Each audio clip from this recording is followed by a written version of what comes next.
Məni tanıyan hər kəs bilir ki, məndə statusa görə, maddi vəziyyətə görə pasiyent ayırma yoxdur. Mənim üçün hər kəs dəyərlidir, hər bir pasiyent dəyərlidir.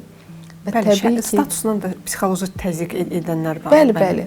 Məsələn, gəlir deyir ki, doktor, siz bilirsiniz mən kiməm?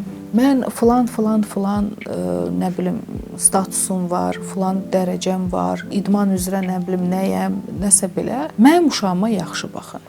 Və mən cavab olaraq deyirəm ki, sizin bu saydıqlarınızdan mən qorxmalıyam. Mənim üçün fərqi yoxdur, bu sizin uşaqdır, Güldəstənin uşağıdır, Həsənin uşağıdır, fərqi yoxdur. Mənim üçün bir dənə əsas odur ki, mən sizin uşağınızı düzgün müayinə edim, düzgün diaqnozunu qoyum.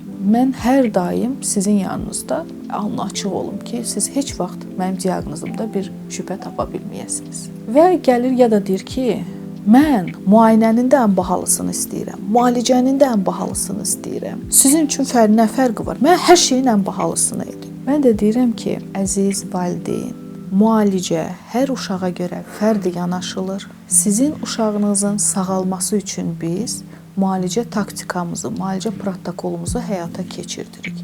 Bizdə müalicənin ən bahalısı, müayinənin ən bahalısı yoxdur. Mən özəl klinikada çalışıram. Nəticədə kasıb da eyni məbləği ödəyir, müayinəyə girir. Varlı da eyni məbləği ödəyir, müayinəyə girir.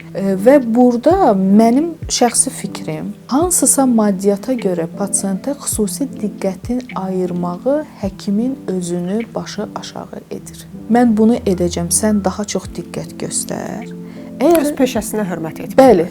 Həkim bu zaman əgər onu edirsə, öz peşəsinə hörmət etmir. Həkim birinci özünə, öz adına hörmət etməlidir. Və ondan sonra hər kəs başa düşməlidir ki, həkimi pulla almaq olmaz. Bəli.